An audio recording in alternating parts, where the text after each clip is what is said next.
अब देख रहे हैं कश्मीर सहाफ़त, मैं हूं फ़हीम अहमद। जिस तरह पहलगाम इंसिडेंट के बाद जम्मू कश्मीर के हालात इस वक्त बने हुए हैं, उस पे हम थोड़ी सी चर्चा करेंगे, क्योंकि ऑपरेशन सिंदूर हुआ और उसके बाद क्या कुछ सूरत हाल है जम्मू कश्मीर के अंदर। खुसूसन तौर ये जो पीक पीरियड होता था, इसमें काफ़ी फ़्लो हो रहता था, चाहे VIPs की बात करें या टूरिज़म सेक्टर की बात करें या डिफरेंट जो यहाँ पर इंडस्ट्रीज़ है उनकी बात करें। कहीं ना कहीं ऑपरेशन सिंदूर के बाद कश्मीर घाटी के अंदर जो प्रभाव पड़ा है, किस तरह का पॉलिटिकल सिनेरियो बनने जा रहा है या बन रहा है, उस पे हम चर्चा करेंगे। और मेरे साथ इंजीनियर मुजफ्फर अहमद डार साहब हैं, इनसे बातचीत करेंगे। ये बडगाम डिस्ट्रिक्ट के डिस्ट्रिक्ट प्रेसिडेंट है, कांग्रेस से वाबस्ता हैं। सर बहुत बहुत शुक्रिया वक्त आपका भी बहुत बहुत शुक्रिया। अगर बात करें जम्मू कश्मीर के अंदर जिस तरह से हालात अब बन रहे हैं ऑपरेशन सिंदूर के बाद, पहलगाम इंसिडेंट के बाद, किस तरह देखते हैं?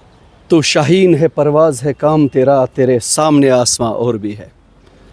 देखिए, ऑपरेशन सिंदूर आज जो हमारा यहाँ कांग्रेस भवन हेडक्वार्टर श्रीनगर में हम मौजूद है, यहाँ पे आज जो डेथ एनिवर्सरी 34वां था राजीव गांधी जी, हमने सोचा था आज पर्टिकुलरली इसी पे बात हो जाए, क्योंकि ये दिन मखसूस इसी के लिए होता है।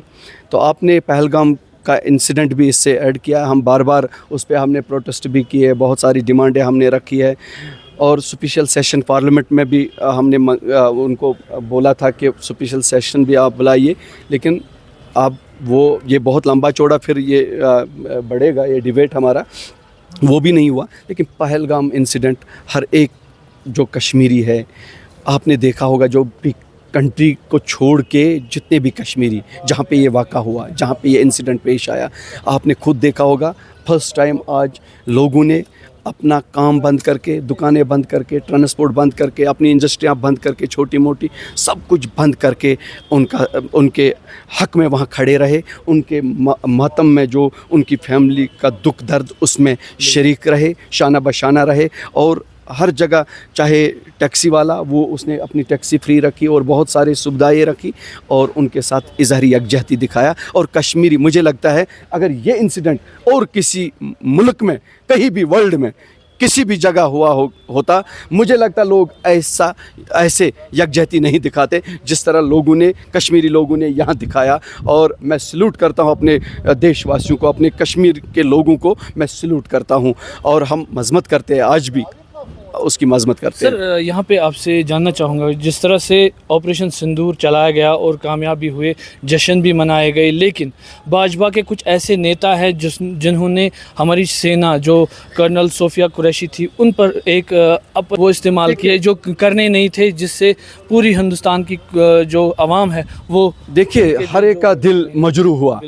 उन्होंने क्या कहा, आपको ऐसे ही पता चला होगा कि बीजेपी वालों के पास कैसे कैसे नेता है और कैसे लोग हैं, जिनके हमने पहले भी कहा था कि इनको कितने FIRs है। उनको आप देखिए ना, 10-10 FIR के पास है जो इनके पास नेता है।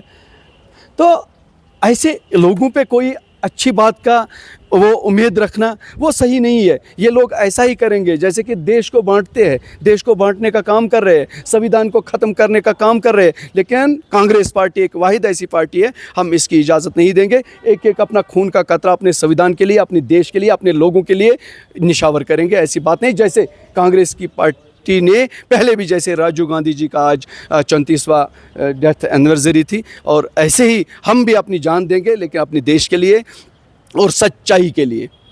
यहाँ पर आपसे जानना चाहूँगा, जो मौजूदा सरकार है, जो जिस तरह से वो काम कर रही है, यानी कि उमर अब्दुल्ला जिससे काम कर रहे हैं, क्योंकि वो खुद एक युवा है, हर जगह वो पहुँचते हैं, कहीं ना कहीं उनको बैकअप में जितना करना था वो नहीं कर पा रहे हैं। तो किस तरह? देखिए, मैंने पहले ही कहा कुछ नहीं कर पाएंगे, ये क्लियर है। देखिए, दिमाग हर एक के पास होता है, कोई बोल पाएगा, कोई नहीं बोल पाएगा। मैं क्लियर कहता हूँ, बीजेपी वाले इनको काम नहीं करने देंगे।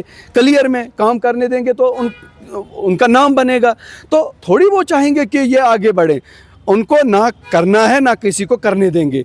तो और ऑपरेशन सिंदूर की आपने पहली बात छेड़ी थी, वो पूरी नहीं हुई वो बात। ऑपरेशन सिंदूर, मुझे बताइए, मैं कह रहा हूँ कि आउटकम क्या है? हमारे लोग गए बॉर्डर के, जिसके 2 बच्चे मरे, जिसके इतने लोग हमारे चले गए, तो उनको जवाब दे दो ना, उनको जवाब देना पड़ेगा। क्योंकि आउटकम है नहीं। हम पीओके का इंतज़ार कर रहे थे, जो इन्होंने बोला कि हम पीओके वापस लाएंगे, पीओके कहाँ है वो, हम उसका इंतज़ार कर रहे हैं। बाकी हमने लिखा था, हमारे प्रेसिडेंट मल्लिकार्जुन खड़गे जी ने और हमारे राहुल जी ने इनको लिखा था, हम हमारा सपोर्ट है आपको, और वो भी रिटर्न, कि आप करिए क्या करना है, लेकिन ये नहीं कि आप मजाक बनाइए, ऐसा नहीं होता है। और इनके लोग जो जिसने ये काम किया, जिसने वहाँ जो चाहे ठोक के आया, फिर उनको बोलना कि आप ऐसा ऐसा कर रहे हो और उनको गलत ज़बानी, ये सही नहीं है। मुझे लगता है यही तो है, देश तोड़ने का काम ये लोग कर रहे हैं, ये सही नहीं है और हम इसकी इजाज़त नहीं देंगे। बहुत बहुत शुक्रिया हमारे साथ बात करने के लिए थे डार साहब। इनने यही कहा कि भाजपा जो है वो कहीं ना कहीं देश को लड़वाने की कोशिश करती है, लेकिन कांग्रेस पार्टी जो है, युवाओं से हम जो है अनुरोध करते हैं वो कांग्रेस पार्टी का हाथ थामे और कहीं ना कहीं जम्मू कश्मीर को आगे बढ़ाएं। कश्मीर सहाफ़त के लिए फ़हीम अहमद, श्रीनगर।